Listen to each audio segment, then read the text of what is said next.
Welcome, everyone, to another episode of Magic Threads Connection Through String with me, Fiber Goddess. And I want to welcome today as my guest, Michelle Boyd, who is a master spinner, and spinning instructor.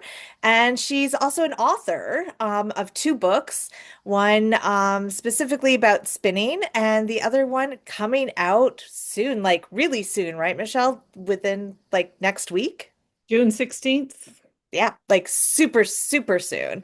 I wanted to have Michelle on right now because we're actually both going to be attending Olds Prairie Fiber Festival in Olds next weekend. And Michelle's going to be teaching, I'm going to be vending, and I will probably, I think, have Michelle's books in my booth while she's teaching, and or just one book because the other One. one's not out yet, unfortunately. That would be a scoop, but yeah, no, it's not out yet. But the week after that, it'll be out. And stay tuned because I also ordered a second copy of her new book to give away on social media. So stay tuned to all of my, yeah, social media for when that's going to happen. But welcome, Michelle. Thank you. I'm thrilled to be here, actually. I was really excited when you asked me. I've enjoyed your podcast so far. I love the casual approach. And I'm finding it really interesting to see the connections that you have through threads. Yeah. Well, and that's, yeah. So I guess one of the first questions I ask people is, what does connection mean to you? Okay, this is where I'm going to get really esoteric and intellectual about it, but I'm connected to 50,000 years of people, mostly women, who have made string. Spinning, every time I sit down at the spinning wheel, I feel like there are thousands and thousands of grandmothers watching me. I feel connected to this incredible web of artists and artisans who've been sort of overlooked and lost to history because, again, they were mostly women.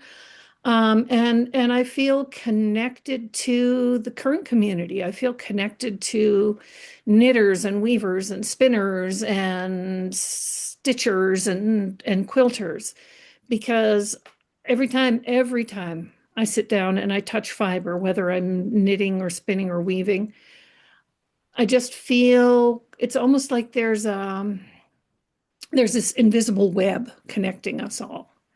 So connection is for me, it's huge. It's universal, it's historical, it's very local. It's my local yarn shop and my friends on the internet and my former students and just everything and everybody is this there's no better word for it than web. We're the warp and weft of the universe, and I just feel connected to that. I love that comparison of the warp and weft of the universe. And that's literally when I came up with the name of this podcast. It's kind of what I envisioned was just we are like the connection through string is there's so many different kinds of string. There's so many different ways to use string, but there's connection in all of it. And I know for me, not that not that spinning makes me feel more connected, but there's something with that creation of yarn. And then also using that yarn in projects or whatever. Or for me, like I sell my yarn. So, when I see it going home with its new, going to its new home and I say goodbye to it, um, there is that connection. There's like connection to the earth too. As you know, as everyone knows, I'm a witch and there's that connection to nature and like just the fabric of wool and the animal that it comes from. And sometimes especially with wool and spinning, you get that smell. You get the sheepy smell, and you like, or like you get the little piece of hay that's like stuck in the like in the wool that you're spinning, and I'm just it's I don't know, it makes me feel so connected to just the world. If like literally mother like the earth. And I don't I yeah, there's nothing I've never experienced anything else like that. With anything else I've ever done, if that makes sense. Yeah. Yeah, and you know, it's not just wool and yarn. That's while you were talking, a funny story popped into my head is that um I worked for Olds College as an instructor in their Master Spinners program for 12 years, 13, but officially I wasn't working there the last year. Um, um, and at one point, we all had to take this instructor's skills class because they had changed sort of their standards for presentation and things like that. So I took the class here in Olds. I live just down the street from the college, so they didn't have to pay travel for me.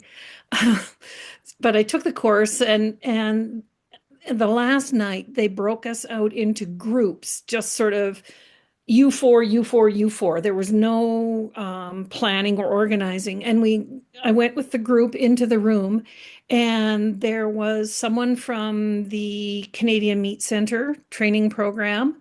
And I had an equine instructor, and then I had someone from the farm, the Smart Farm program.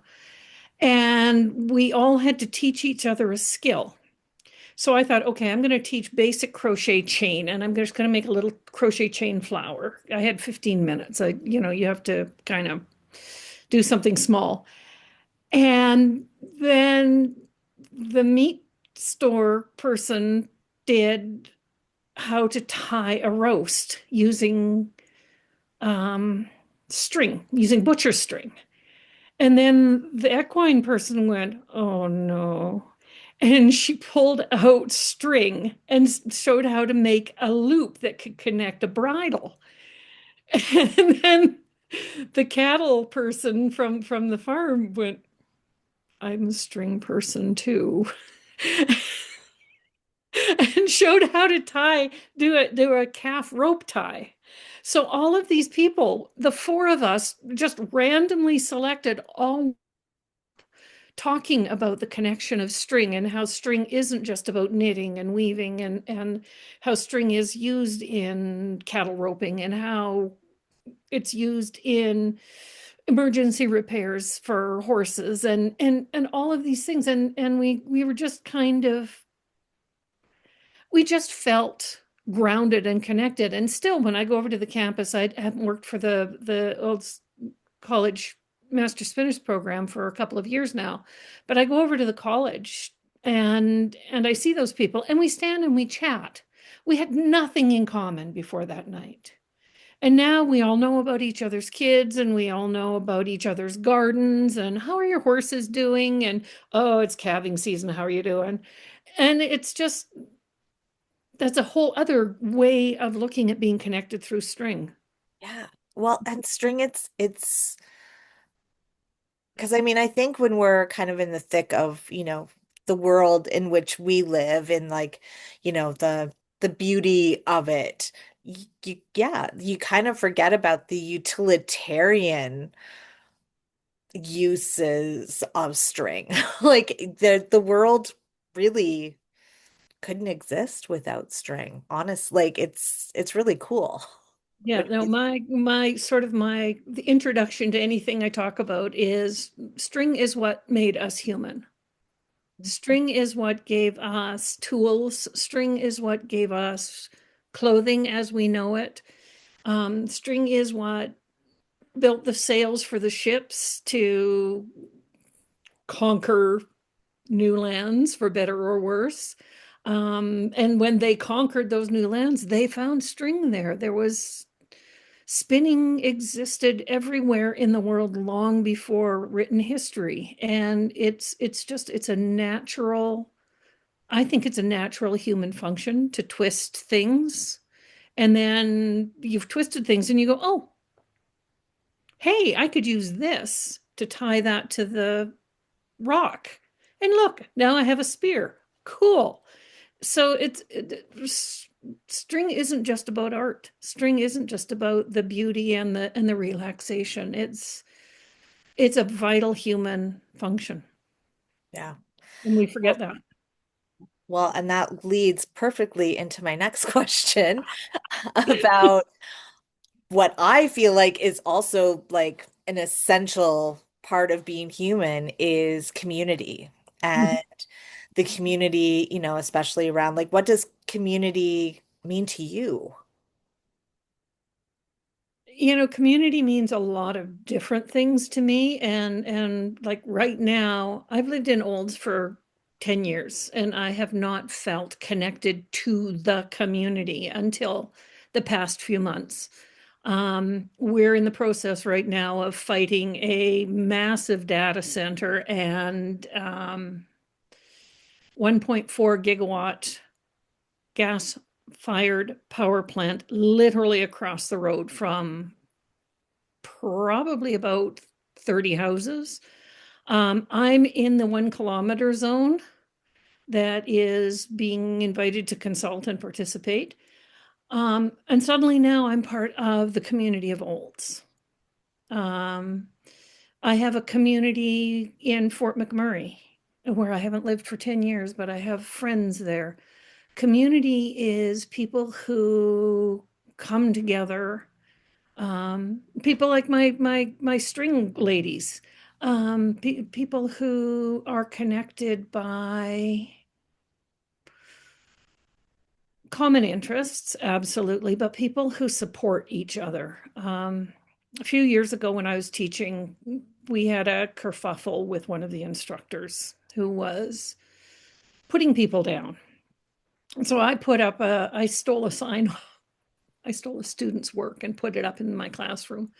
The agriculture students had gone home, but they had left all the posters up and stuff, and I borrowed it for the week.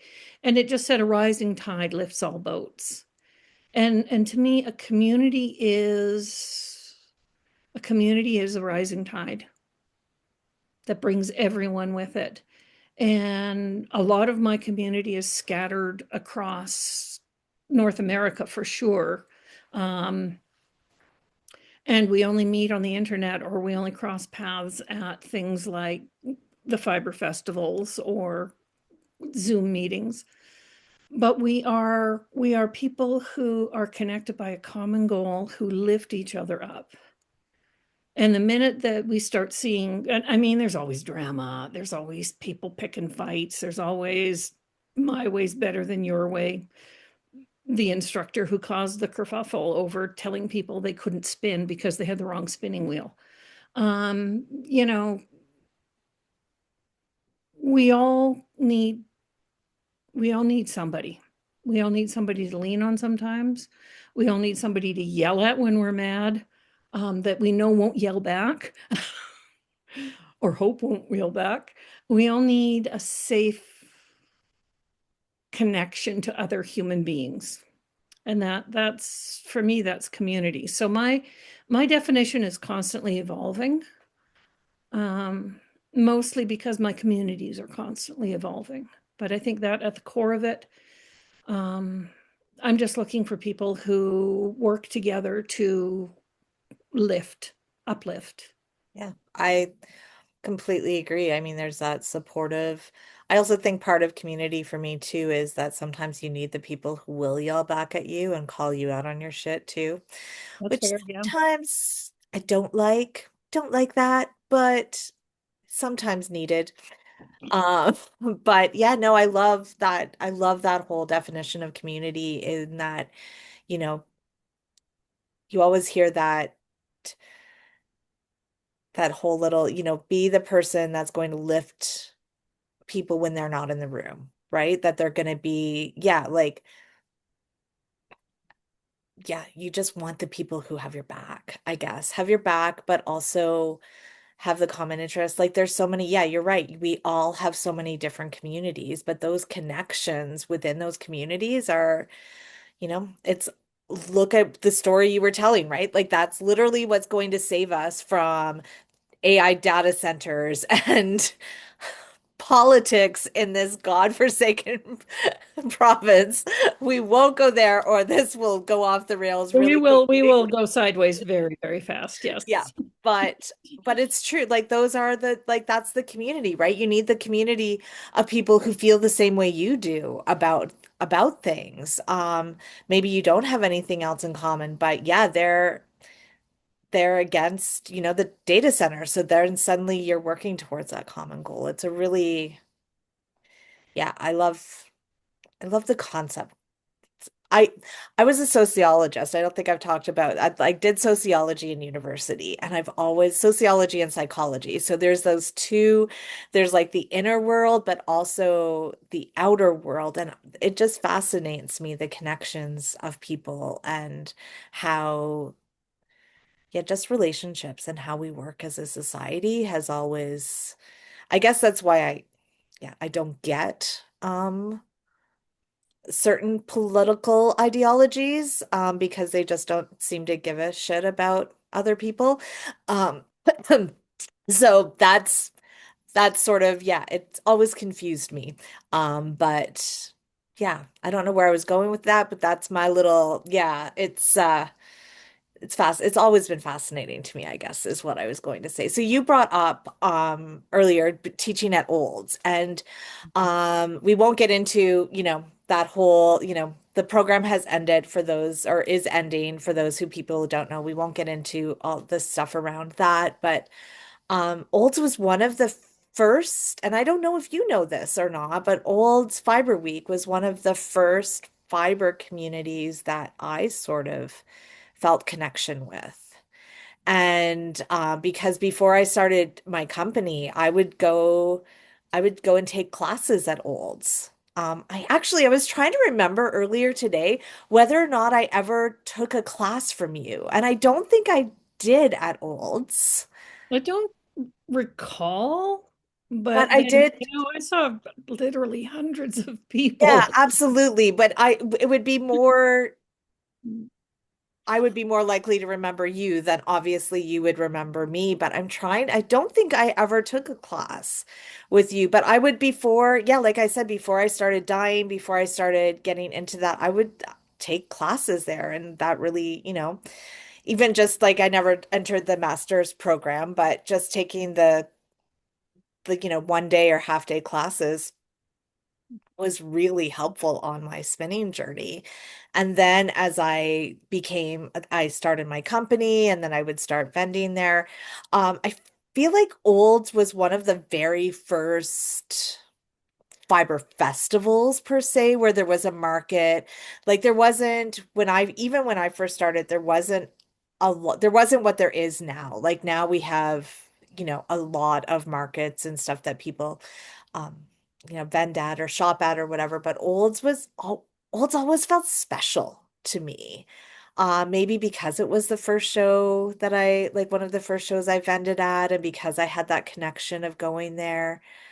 But it always felt like a special community to me because I don't know why. Um, but yeah, it always felt really, yeah, maybe because it was a part of my journey, but and I also felt what I loved about Olds, and I think because it was a spinners market, not there was yarn, there was all of the fiber stuff, but there was a spinning, weaving market you know, a lot of people were there taking classes in those fields. But people knew what my fibers were. And that was always super exciting to me. Um, and I don't mind answering questions, obviously, at shows, but like Olds was a place where I never had to explain what BFL was, or I never had to explain what a micron was, or, all of that stuff. So that always kind of felt like it was a special market for me. And it's where I met people. Like that was where I met a lot of my first connections. That's where I met you. Yep. I met, like Lynn from West Coast Color. I met, one of my best fiber friends, Denise from Poppy Yarn. She and I bonded at Olds. Yeah, it was one of those markets that was, yeah, just felt a little different. It wasn't maybe not as showy as a lot of the other festivals, but it was, yeah, it just felt different. Was that your experience with the program and, Yeah, market? Yeah. absolutely. I mean, Olds Olds changed my life. And I think one of the things that made it so magical is that it was originally it was originally a project of the college, and the college had fewer and fewer. Uh, when Fiber Week first started, it was under the fashion program. Um, and it was sort of driven by one employee at the fashion program. They did all of the work. She did all of the work. And honestly, her office was a tiny little room that was shared with the photocopier for the department. She, so the first week I went to Fiber Week, there was there were people who spoke my language. That was the first place I'd ever been where people spoke my language. And I had been spinning for about 5 or 6 years. So I wasn't an absolute beginner. But I was blown away by being in the room with 10 other people who talked about what I talked about. Um, and then that coordinator left, and Fiber Week kind of got dumped on Con Ed. And the guy who took it on was like, are there any volunteers who can help me with this? And that's what made Fiber Week what it became, was that it was built not by a college administrator, it was built by the community. I was the workshop coordinator, I was a volunteer. Someone else had the job for a year before I took it, and they found that it was just too much on top of everything else. Um, so I mean, I happened to be the person standing there, and they turned and said, "How about you?" And I'm like, "Okay, how hard can it be?" Um, and there was a volunteer coordinator, so all of everything was taken care of. The fashion show was volunteer, the market was run by volunteers. And I think that's what kind of gave it that magic, is that it was built by people who are really passionate about everything, all of it, the sheep, the spinning, the knitting, the making things with yarn. And that spirit carried. It rebuilt the Master Spinners program. The year I was there, there were only 2 levels. In my first year there was us, and there was a level 2 class. And then so my cohort, the people that I started level 1 with in 1999, were the first group of people to take all 6 levels consecutively. And a lot of that was because there were all kinds of people out there who had taken a level here and a level there, and but there wasn't a consistent 1 through 6 offered every year. And we built that audience. And one of the volunteers was a woman by the name of Marg Shostrom, who at the time had a shop and sold Ashford spinning wheels and equipment. And she was also an instructor. And she talked to people in the US and talked to them about, they wanted someone to come down there and teach. And then that became an expansion that we had. And that's what sort of took Fiber Week from being sort of a little bunch of farm housewives fiddling around to the giant thing it was. Um, and it's the community and the sense of community. It's the being able to stay in the townhouses, and like you can pick your roommates, or you can be thrown in randomly with 3 other complete strangers. and have to figure out how to be. Or you could be an introvert and stay in the hotel because you don't want to talk to people. We had one roommate like that. One year I had a roommate like that, and she would come in and she would say, "Oh, you're all here," and go in her room and close the door, and we would not see her at all. That is, And so for some people that would be really overwhelming. And in the later years, as I started getting older and started dealing with a lot of disabilities, that also kind of became my like, oh, are you guys still talking at 11:30 at night? I need sleep. But that also I did stay in the townhouses 1 year, but we had a set of roommates, so we were all friends. So we were like, okay, the we'll safe all stay space. together this year. Yeah.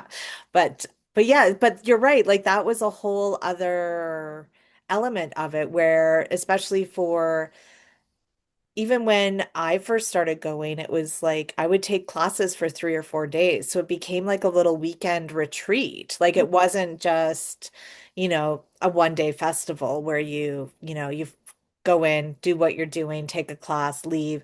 Yeah, it was like kind of like it was like a little mini, it was like the beginning of the knitting retreats before, fiber Yeah, retreats before they were really what now there are cruises and all kinds of other things but yeah, that it was kind of, I I don't know if I've ever told you this story. You mentioned the fashion show, which I always thought was such a like unique thing to the old Fiber Week. Did I ever tell you my experience with the fashion show? I'm trying to remember. I'm I gonna tell. don't think so. So, it was. I'm trying to remember if it was the first year Denise and I met or like the next year. Anyway, we ended up going out for dinner after the market closed and before the fashion show started. And my friend Heather, she spins dog hair. And so she had a dog fur sweater from her Malamute or Husky Malamute. I can't remember the details, but she had this sweater that she wanted to put in that she was putting in the fashion show. So we were like, okay, well, we have to go to the fashion show. And but we went out to dinner and we didn't like we accidentally might have gotten a little tipsy at dinner. We were tired. I think we had 2 drinks. Like it wasn't like were chugging back wine, but we accidentally got a little tipsy and then we're like, oh no, we have to go to the fiber show. And so we walk in. So the first part of this story is really weird. And I don't think Zach will ever listen to this, but it's we walk into the room and he was what the coordinator for Fiber Week, for those of you listening. He he was stuck in a felted whale Oh costume. my God, I remember that whale costume vividly. He was stuck in it. So we had to like basically strip him, like help him out of this whale costume, which was bizarre of itself. And so then I'm modeling the dog sweater because it was a man sweater. I'm tall, big. So I walk out and they introduce me. And keep in mind, I might have been like a little tipsy and we were giggling and laughing and our butts off because we had to like get this whale costume was not on our bingo card that night. And I walk out and they announce that the sweater is made from fur, like dog fur. And I'm standing at the beginning of this like runway, and I literally see people lunge towards me because they want to touch, which is a nightmare for an introvert, right? I'm like, what do you, what? And so I had to make a really fast decision. And I remember just going and walking down. the runway I with have a photo of that. Now I'm going to have to go back through my cameras. because I just like spread my arms so people could like touch me as I was walking down the runway. So that was my one and only modeling experience. And yeah, at Old Fiber Week. As yeah, I will always, yeah, it's one of those core memories burnt into my soul was the people lunging at me because of my sweater made of dog fur. There are people out there somewhere telling the story about the time they went to the Old Fiber Week fashion show and there was a sweater made of dog fur and she just stood there and let us touch it. You made someone's entire weekend with that, Jen. Oh, I'm sure. I know that Heather and Denise were laughing their asses off at me because they were like, I couldn't believe that you just did that. But that's what makes Olds magical is first of all, there's a lot of people who are a little bit tipsy in the evenings at Olds. There were. I'm sure everyone now who is coming to complete their master spinners and master weavers are sober as judges all of the time. And none of the instructors ever drank. Yeah, that was the only one and only time I ever had any alcoholic beverages for the whole weekend when I was there. Yeah. I have to tell you, it's that's part of the community though, is that there are absolute teetotalers, and there are people who enjoy their parties, and there are epic stories around some of the parties that took place in the earlier days of the patio parties, um, and some of them involve the fact that there were when we first started doing Fiber Week, it was always the first week of July. And that coincided with the meeting of the Alberta high school principals. And, you know, the occasional spinner or knitter would get a little tipsy and get a little loud. And the principals were drunk from the minute they arrived till the minute they left. And they were I, I went home to my children and I said, I have no respect left for your principles. And then there was the year I brought my 14 or 15-year-old daughter. She was going to the Vans Warp Tour in Calgary, happened to overlap. So she came with me and she knocks on. So I've booked the townhouse for her and her friend and me, and that's it. We're the only ones in the townhouse. And there's a knock on my door, and I'm like, is everything okay? And she said, people are either fighting or having sex right outside our window, and I'm not comfortable with that. So I opened up my door, and it was two principals, and they weren't fighting. Like, so there were a lot of clashes between really drunk principals and slightly tipsy fiber weakers. That's hilarious. Yeah, that was before, yeah, because I think That every was, time that I like that I did Fiber Week, even as a student or as a vendor, it was when it had moved to mid-June. So yeah, and that's yeah, wow. the principals were one of the reasons that it moved to mid-June. It was the night that one of our master spinners instructors went. If you've ever been to Olds College, and I'll set this scene for the people who are listening because um, you have to have this picture in your mind, is that there is about a 3.5, 4 foot railing that blocks off every patio in front of every townhouse. So there's these blocks of townhouses, and then each townhouse has a patio separated by a railing with just a small entrance to come and go through. And the principals came, and the guy was really obnoxious, and he was making sexual innuendos towards a couple of our instructors. And we had one male instructor at the time, and he had had a few. And this principal started getting really raunchy. And Chuck just took one look at him and said, "You want to die?" And this guy says, "Bring it." And Chuck, who's probably like maybe 5'9", and an aging hippie kind of guy, went straight over the rail. Like he just flew over the rail. And this principal went, "What?" And the two of them just stood there staring at each other. And the principals were like, "I'm very sorry, ladies," and left.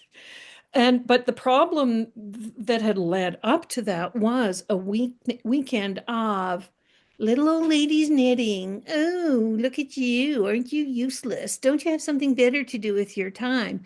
And that's the community is like, don't you have something better to do with your time? We were we recognized the value of what we were doing, and we were exposed to people who did not. And we gathered together and we had Chuck. We were not afraid to stand up to these guys. And I mean, we had another year there were foreign students, exchange students who had come over from China. They spoke zero English, and they had barbecues on their patios and were cooking on barbecues, but they would put down the food and come over and watch us spin and talk amongst themselves. And the one guy who spoke a little bit of English said, "This is like home. This is like home. We feel safe here." And they started sharing their food with us and coming to watch us spin. And we showed them different fibers, and they were like, and so we had positive interactions with those people. There was another year where there were a group of Mexican students, all of them like high school age, all of them like cocky little kids. And they would come out, and there would be this group of women sitting on the patio, spinning and knitting and using spindles and wheels, and they would all come over and watch and go, "Huh, my grandmother did that." And going back to your theme of connections and your question earlier, there's a high school kid or somebody who's now 30 um, in Mexico saying, there's this time I went to Canada and there were ladies doing this on a patio outside in the sunshine. Well, there's Uh, always, and I'm sure you've had this experience too, where, and I think especially with spinning, probably because it's not as common as like knitting or crochet, to do in public. So if you're, and I know you've had this experience, and I know you've had other experiences I too, have a but bingo card. yes, but there's always someone who it holds this memory and this emotional connection for them. And I just remember we had our basement finished after we moved into our house. And the electrician was like that was a father-son combo. And so some days it was a father, some days it was a son. And the dad came by one day, and they weren't supposed to be there that day, and he showed up, and I was in my pajamas spinning, and and he was like, my mom used to do that when we first immigrated to Canada, and she would like that's how we had socks. Like she would, and then he was like doing, and it's so funny because people don't have the language to do it, but he's like, she would use this thing, and I was like, oh, a drop spindle, because you know what, but she would spin yarn on a drop spindle for all of their family's winter socks. And the first thing that goes through my mind is, holy cow, like how much time, like the work and time involved to do that must have been, and she was also, of course, washing the wool and carding it, Yep. hand carding it, all of that stuff, right? But they, and he was just like fascinated. He like stood there and watched me for probably 20 minutes, just like in his own little world of memories, remembering his mom and how yeah. And of course, you always get the, I didn't know people still did this, or, all of those comments. But for me, the ones that I love and that will keep me spinning in public are those, yeah, those connections. Because everyone, there's at least, at least one or two people who will come up to you and just like tell you their story that they've probably never talked to anyone about before. And that's connection and community and all of the thing. Like, yeah, I really feel like spinning is magic like that. It is. It's for so many people who have immigrated to Canada in the last maybe 40 years or so, it's home.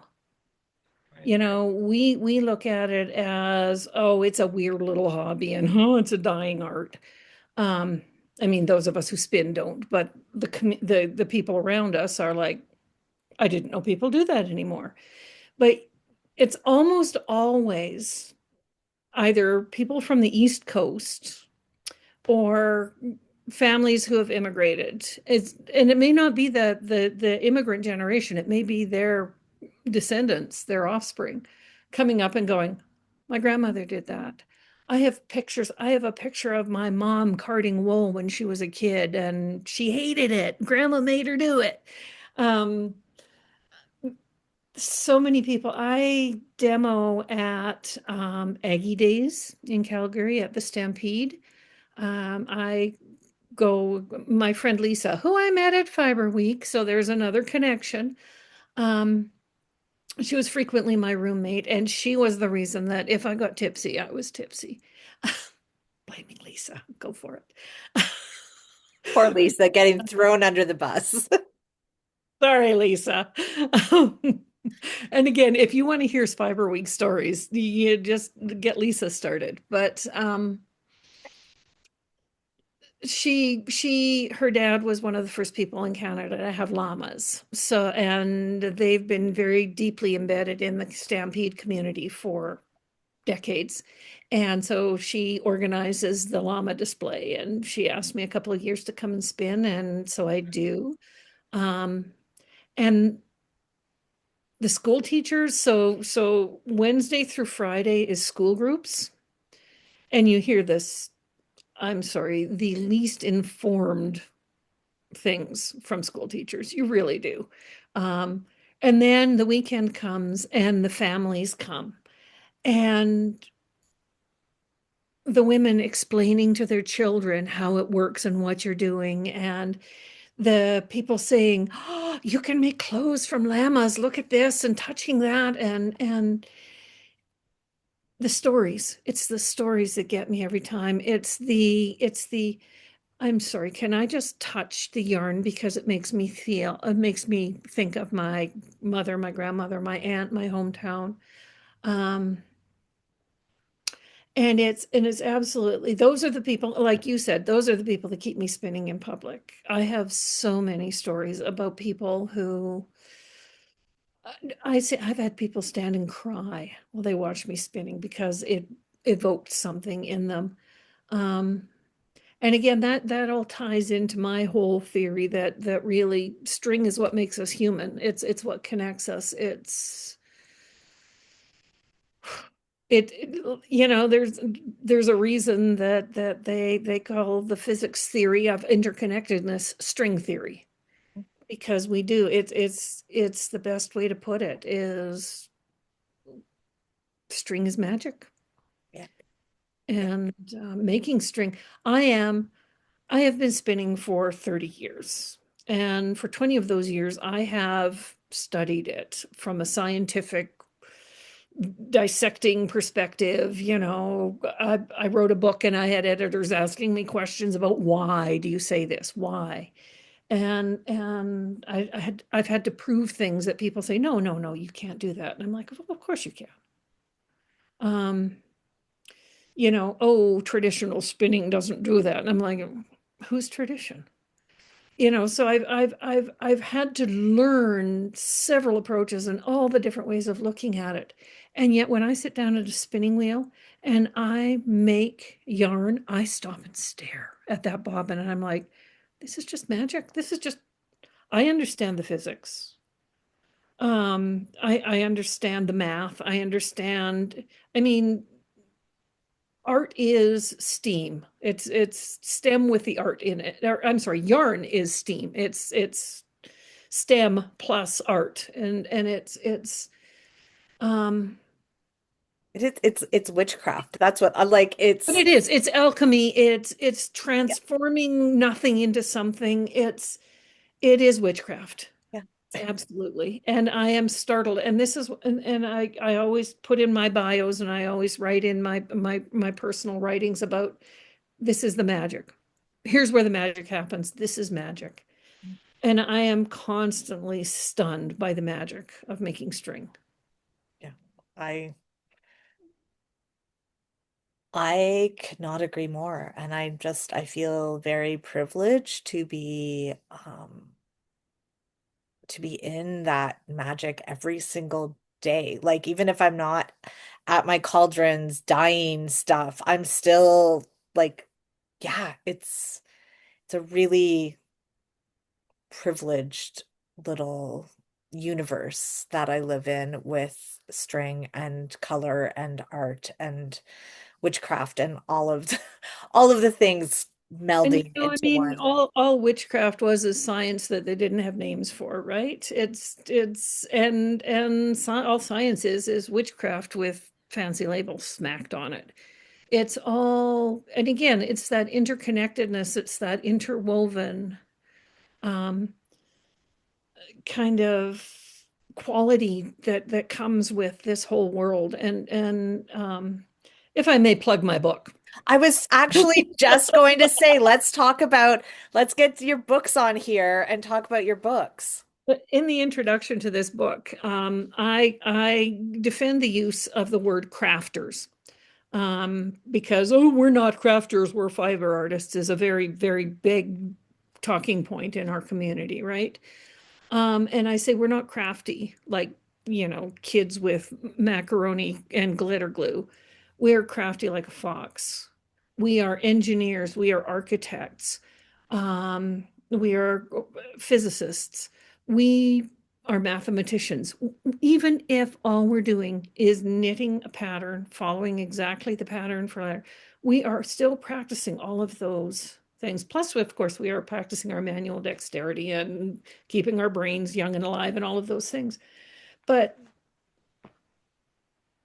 we are we are so much more than just fiber artists or little old ladies with string, um, or little young ladies with string for that matter. Uh, it's it's it's just this it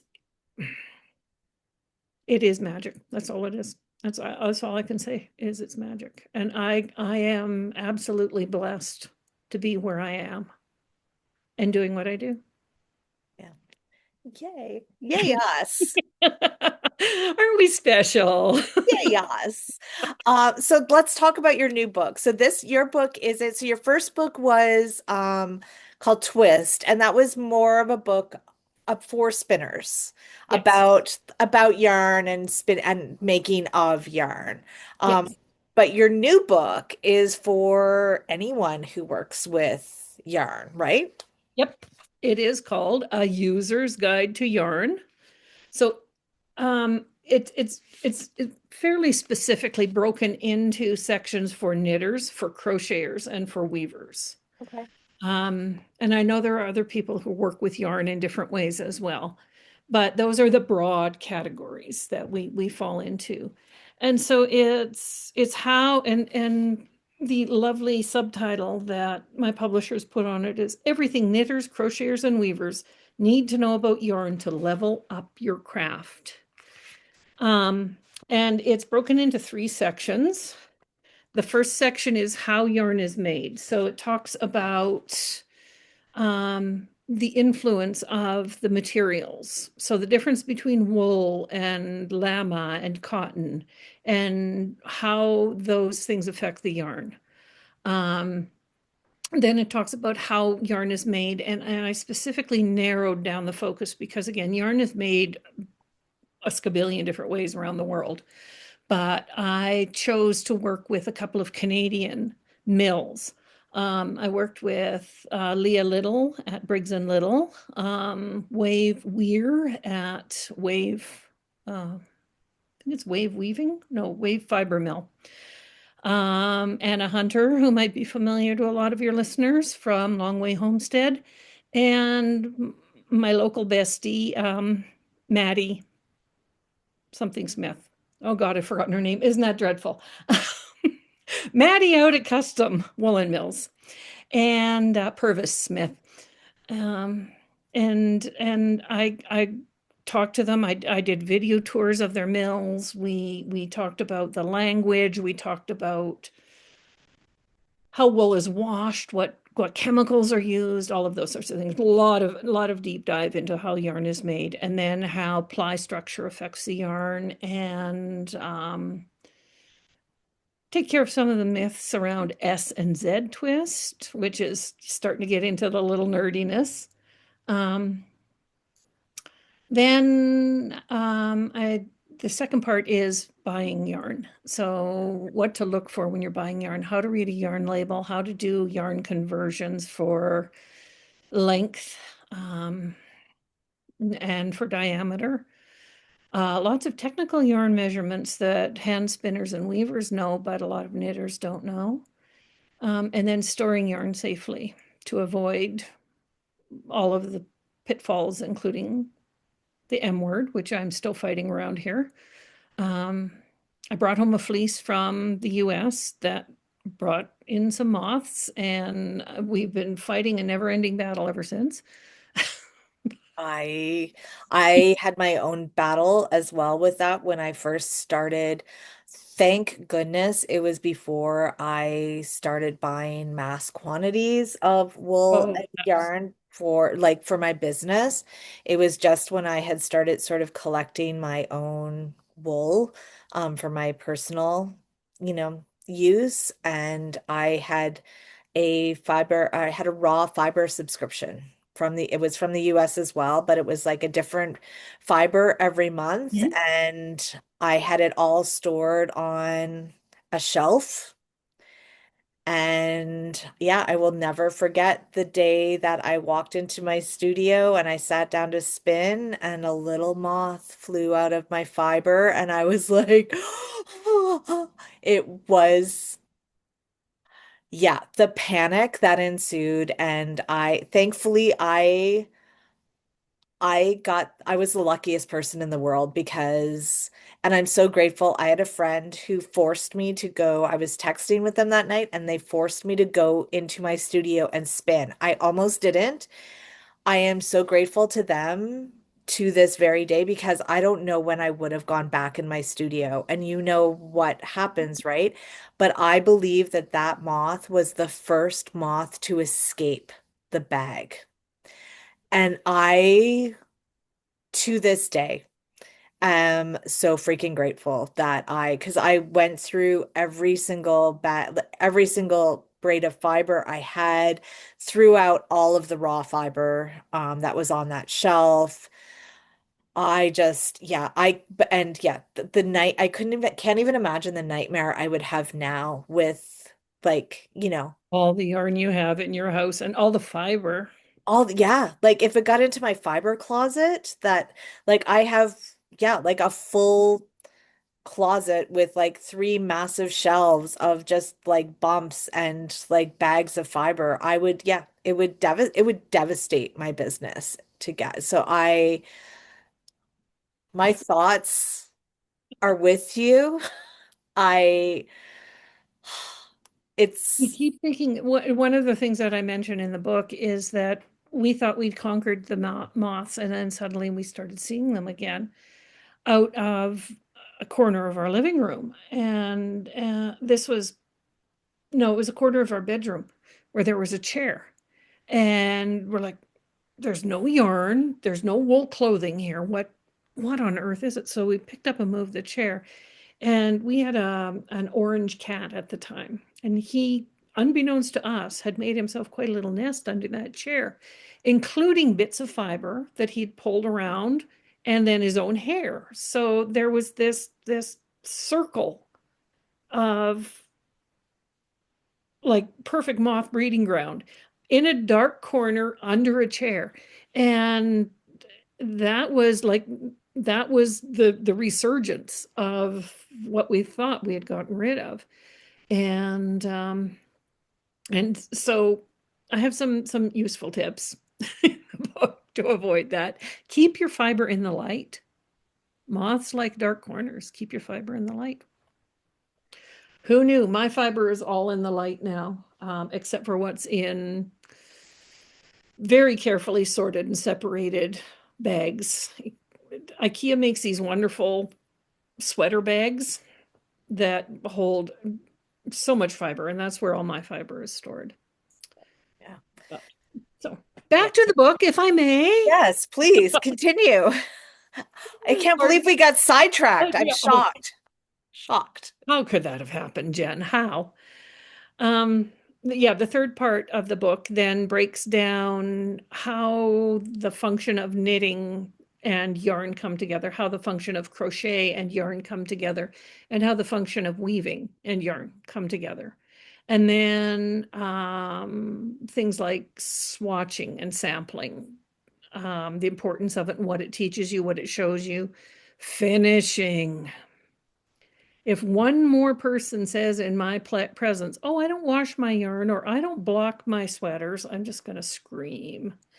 Um, and the really great thing about each of those, using this chapter to talk about each of those crafts, is that my publisher, 910 Publishing, is basically Kim Worker. It's a one person operation, but she's connected to the fiber and textile world in ways that I could never dream of. And she brought in Kate Atherley as the subject matter expert on the knitting section. And Kim Worker herself, was the editor of Interweave Crochet for years and has written 2 books about crochet. So she did the crochet section. And Laura Fry, who is a master weaver and production weaver, or has been a production weaver for 50 years, came in and talked about and was my SME for the weaving section. And each of them then contributed to the sections about finishing. And Kate had a lot to say about blocking. Um, and so I wrote the words, but I am absolutely standing on the shoulders of those 3 women and their expertise as well.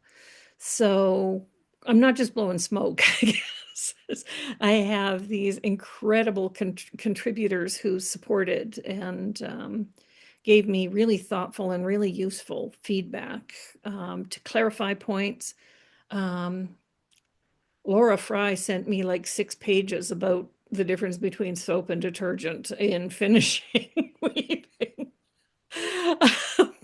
So I have lots of good information to back me up there too. So That's really cool that yeah, and again, we're I bringing it just back to those connections again, right?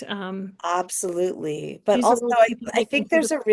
that's a really cool.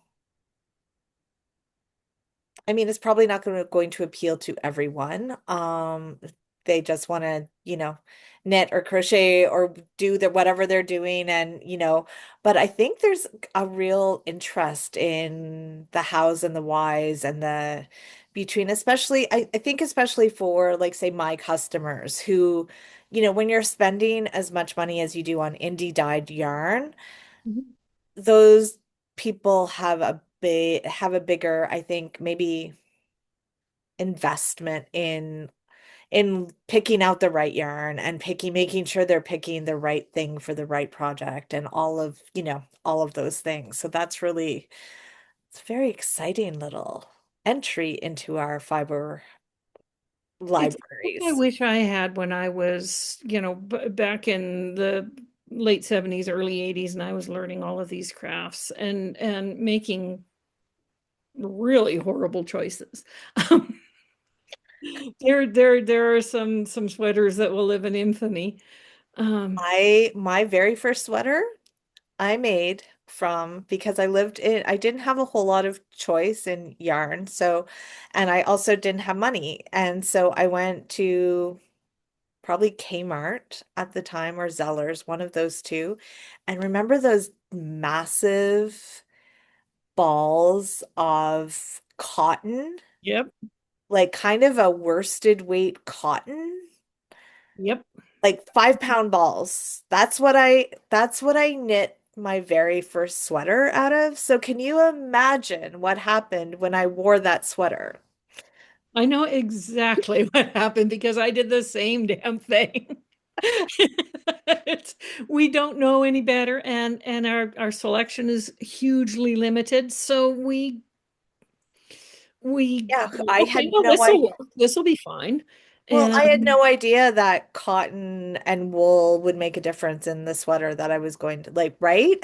yeah, And I talk to people about this all the time at shows and stuff. So I think there's like, yeah, there's a thirst for that knowledge. I'm like, eh, maybe the camel silk is not your best bet for this type of project. Or yeah, definitely let's not make socks out of that. Or, like just having those discussions around, yeah, I'm not gonna like you're welcome to buy it, but and I you know, want I want you you to be can, happy with your final product. And that's as a dyer, like I've had people like are like, okay, so it's super wash, I can throw it in the wash. And I was like, I'm always like, N no. Like, yeah. I was like, if you're spending this much money on a sweater, take care. Like I was like, no, hand wash it. You don't have to wash it every time you wear it. Right? Like I'm sure that you cover like you don't have to wash wool every time you wear it. You don't have to like yeah, and also you technically you can probably throw it in the wash. Don't. I mean, cold water wash with a gentle detergent on the delicate cycle, you'll probably get away with it.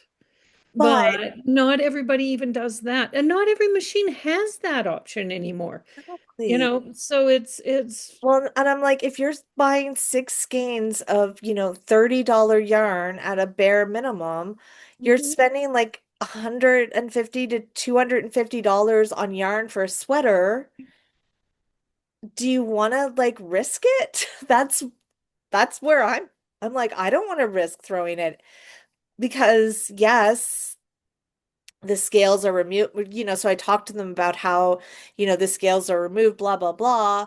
But it doesn't mean that there can't be still some felting because it's wool. Like it's still, yeah, to me, the risk isn't worth it. well, that's what I say all the time is you can do anything you want to do with yarn. There's no yarn police. There's nobody's going to come in and smack your hand if you're well, maybe if you're in the Master Spinners program, um, but there's nobody coming in and telling you, no, you can't do that. But if you make the wrong choices, you're not going to be happy with your project. Or if you don't make informed choices. And that's sort of where I come in both as a teacher and as a writer, is that I just want you to make informed choices. You can still make socks out of the silk yak. Go ahead, go for it. You're not going to love those socks, but or Right? And those that's socks what I aren't going say. to I'm like, last. if you're only wearing them in bed and you don't care if they stay on your feet, go for it. Because because camel doesn't have the memory. Like that's, and that's when I get Yeah. into the technicals of like, well, why won't that work? Well, camel doesn't have memory. And That, that's where I focus on when I'm talking about the materials. I talk about memory, drape, yeah, insulation, and washability. yeah, And those are things that we should all keep in mind when we purchase yarn for a project. Um, the bane of my existence is the label sock yarn on merino and nylon blends. Um, they don't make durable socks, and some of them do. and let me rephrase that. There are some yarns that are specifically designed with soft yarns and nylon or bamboo or those sorts of add-ins in them that are specifically designed with the correct amount of twist for socks. Not all sock yarns are useful for socks. Um, you know, I talked about the That's why difference. I have the base that I have because I don't, you've probably looked at my sock yarn before. It's a cable plied Yeah. yarn and it's an 8 ply. So there's 4 plies, heavy twist, and then those are cable plied together. So, as far as merino nylon, they're a pretty decent wearing. It's a pretty decent wearing yarn for, right? Because it's like, yeah, it's the twist. Like you can't have like, yes, you can knit I have an MCN sock fingering. Yeah, absolutely. You can knit socks with it. Are they going to be, would I suggest wearing them in work boots? No. Or even if you're running around the house, one of my hard lessons was I knit my son a pair of very early on in the days of superwash being available to um, consumers, hobby knitters. I knit my son a pair of socks made from merino, superwash merino with nylon in it. What I did not count on was him being in his drama class and suddenly running out into the parking lot of his high school in his socks across in the springtime in Fort McMurray. So there was gravel and dirt everywhere. And he came home and goes, there's a hole in my sock. And I'm like, oh, really? And both socks were gone. The bottoms were just gone.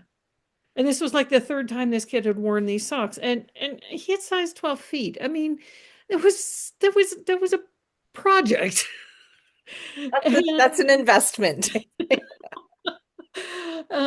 So learning those lessons, a lot of those lessons I've learned, and that's kind of between me learning those lessons and me sitting in, knitting guilds and classrooms and social knit nights, listening to people say things or ask questions. Um, Someone bought a sock yarn that had rayon in it, and they didn't know, they'd never heard of rayon. Things like that. So, and of course, I get into lecture mode. Well, rayon was the first man-made fiber. Blah, blah, blah, blah, blah. It's made from wood pulp. Blah blah blah blah blah. And that's how I am at Knit Night. So thank goodness there's only one local to me. But it people saying, oh, I don't understand what, like, oh, I never made gauge, so I just made a different size, or um I don't like this, like, this sweater's really itchy. I don't understand why it's itchy. It's alpaca, it's supposed to be hypoallergenic. So all of those sorts of things, and I don't go into the depth. The book would be like giant. You you just hit my major fiber trigger is the alpaca is hypoallergenic. You know what? So is wool. Wool is actually non-allergenic. Yeah. I'm like, So guess we, what? we could go down this rabbit hole Oh, I know. But for as someone hours. who can't breathe after being around alpaca and llama and angora after and mohair, Yep. like people come into my booth and they're like, "Oh, do you have mohair?" And I'm like, "No, because I'm allergic to it and I like to breathe." So, yeah. Actually, the fibers that you can be allergic to are mohair, angora, cashmere. People can be allergic to cashmere, but you are not technically having an allergic reaction to wool. And it's because of the animals. It's not because of the fibers themselves. It's because of the animals that come off. Well, I can tell you that at the end of every fiber show, because there's always llama and alpaca around, my throat is not happy the day after shows. So now I know that and it's fine. So I just overdose in allergy meds before every show. So imagine how I'm not allergic, but Yeah. imagine how it is to spend 3 to 5 days sitting beside actual live llamas and alpacas spinning their fiber. And Well, and that's all I why love I've never thought about doing that kind of event because I'm like I would yeah, I I like breathing. It's kind of, essential to my well-being. there's so much that comes with those animals and one of my friends has Angora goats and she just had them sheared. And she opened up the bag and I went, "Oh, that's from a buck." Because there is a smell and you cannot get rid of that. I know they process mohair mostly in Texas, South America, and South Africa, and it's generally pretty harshly scoured. Um, and most of that is removed, but not all of it. And the other thing about all of those fibers that they have those little tiny, we have microplastics coming off polyester. Most of those yarns made from those animals have microfibers as well. Actually, so does wool. They all have these little microfibers they shed. And for some reason, they carry something that makes people have an allergic reaction. And that doesn't mean that they're bad. There's no bad yarn, but there No. is yarn that is not for you. Yeah. And that's the other thing too, is that, people going, "Oh, the acrylic, ooh." And I address acrylic, polyester, all of those things that, while we may personally have objections to them, there may be reasons that people are using Oh, those yarns, absolutely. I would, yeah, I using would those yarns. love to knit with those yarns. I would love to knit with like a Surrey alpaca and have the fuzzy. So it's But it's yeah, and I learned how to, I honed my skills on acrylic. Like it's not, who of us didn't learn how to knit or crochet or whatever with a and I knit an acrylic blanket last year because it was a baby blanket and they aren't knitters or, they aren't fiber people. So I'm like, I want something that they can throw in the wash and just don't have to worry about a kid spilling juice on it. And you know what I mean? I'm like, yeah, there's there's a use for every yarn. Like there is, like you said, there is no bad yarn. There is no bad fiber. There are certainly fibers that I don't love spinning. yeah. I mean, yeah, like I have two people I don't love spinning superwash fibers. Is Mhm. there a place for them? For sure. But I just don't love spinning them, so I don't carry them a whole lot. I have people asking me if I have like superwash merino, and I'm like, no, I don't even have like a just plain merino fiber because there's so many other Oh, fiber. There's so many soapbox other. moment. Merino has been over marketed and it's a fine fiber. It's a lovely fiber, but it is not for everything. But it's No, the and only wool breed that so many people know because of the marketing. exactly. But that's why, especially for spinning fiber, that's why I don't have it.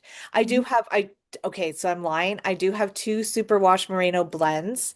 I have a superwash merino cashmere nylon and a superwash merino cashmere silk blend. Because that blend spins like butter. And I actually love spinning that blend.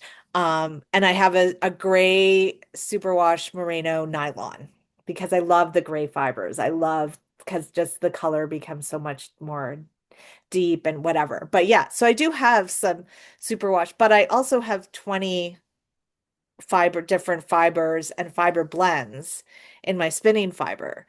And I have two superwash merinos. So there's just there's just so much. Again, there's a market for it, there's a place for Exactly. it. Exactly. And lots of people, that's a lot of, people. who dye fiber, that's exclusively what they dye, which is great. I don't love spinning it, so I like bringing in stuff that I like to spin. So, and that's what I tell people, right? Like every single fiber on my fiber wall, I'm a spinner. I bring in fiber that I want to spin. So, I'm selfish that way. You know, it seems to be working for you. If nothing else, I keep buying it. So. Right? And have you checked out, you're gonna have to check out the new base next weekend when the BFL Lotus, the Oh, oatmeal BFL Lotus. Ooh, it's nice. interesting. Yeah, it's a, yeah, I spun it. I didn't get a chance to spin it before my first market that I had it at, but I definitely spun it afterwards. And I really liked spinning it. It was a fun spin. Well, I'm slowly working my way through two shindigs worth of shopping, and I still haven't even gotten to the fall equinox box. I'm like, I hear you know, you. there's a lot of work that goes into writing a book. May I just defend myself? Fair. That is Also, I buy a completely fair. lot of fiber and can't spin that fast. Yeah, for a while I wasn't buying yarn. I was just buying fiber. And now suddenly I'm like, my yarn shelf is getting a little on the thin side. And I am suddenly overrun with fiber. But anyway, yeah, it'll get spun someday. Really. Before we go, I have a question that I have been asking all of my podcast guests, and that is, do you have a kind of like, especially like pop culture, not shameful. Shameful is not the right word. Now I'm missing the word that I was going to say. But is there something that you love, especially pop culture wise or otherwise, anything else that you maybe just don't tell a lot of people? Oh, so I'm just going to tell your podcast. Yeah. Sure, why not? Listen, I've exposed myself on every one of these. Like I haven't told enough stories that incriminate me already. So pop culture. Like, is there a song or music or movie that you're like that you love that you're like, oh yeah, I don't want people to, yeah, So don't maybe so don't tell a lot of people about. my comfort watch when I'm having a bad flare day or just mad at the world is Criminal Minds. Okay. I find it very soothing. I don't know why. It's serial killers. That's my husband is like, oh, it's the serial killers again. I'm out. Um, I I also love Criminal Minds. Except I had to go through this like phase of not being able to watch it right before I went to bed. So and see, back in watch it at bedtime. I it It is my and that's and my husband's like, oh God, no, can we not have serial killers tonight? Because I kind of have to have a bedtime ritual, and when the bedtime ritual fails, I need my comfort show. you need your serial I need killers. serial killers. That's funny. I used to love it, and I feel like it changed. I stopped watching it a while ago. I used to love because I felt like when back in the day, this is where I'm like back in my day. Um, Back in I 2013. but I feel like I feel like now they give away who the killer is earlier in the show than they used to. Like they used to focus a little bit more on like the psychology of it. And as if my other dream job would have been a profiler in the FBI. I don't even live in the US. I couldn't possibly have ever been a profiler. However, I Yeah. that was my big thing. I would like figure out who the killer was on every episode. And I would like, yeah, just go through the profiling and be like, yeah, it's this person. And then It I feel like they started dropping who they would like show the killer in the first little bit of the showed them show. in the stinger at the beginning. It's, Yeah. oh, why? Yeah, I liked the being, and part of it is me being like cocky and being like, hoo, I figured out who the killer was. Let's face it. But yeah, no, I loved I was a big Criminal Minds fan. Um yeah. Yeah, no, I cannot stand true life murder podcasts. I don't like all of those what was the Dateline Hmm. criminal things. Cannot. But Fictional serial killers, I'm there for it. There's a director by the name of Osgood Perkins, and he's the son of Anthony Perkins. okay. And for those of you who are not like really into the movies things, Anthony Perkins was the star of Psycho, Yeah. which came out the year I was born. So somehow there's like I don't know, a bond there. My mother claims there was anyway. Um, um, Slight diversion. The year that I was born, my parents ran the movie theater in a small town, and my mom was in the concession stand when she went into labor with me. And the movie that was playing was Psycho. So whenever I was off the rails, she would be, "I knew it. I knew it when you were born." That's hilarious. So that could be, but right now I am going through I will rewatch Osgood Perkins movies, and they are violent. They are not for everyone. Yeah. But he kind of does lots of supernatural tie-ins with serial killers and stuff, and I'm enjoying just I like fictional serial killers. I like the psychology, the building, the cop doing the thing. I hate the fact that serial killers exist in real life. I do not ever want to hear another thing about Jeffrey Dahmer ever as long as I live.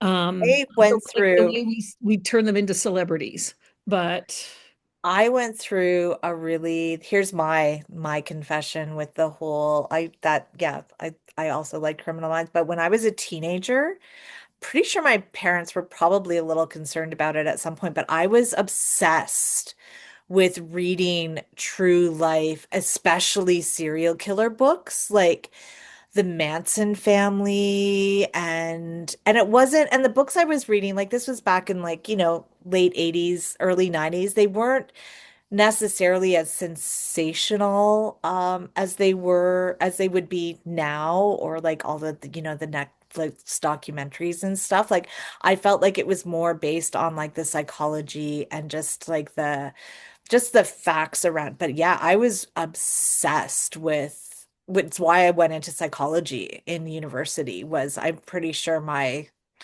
obsession with serial killers, which is yeah. Pretty sure if my child started becoming obsessed, I would have some concerns. But, I seem to have turned out okay-ish. yeah. Depends who you ask. Exactly.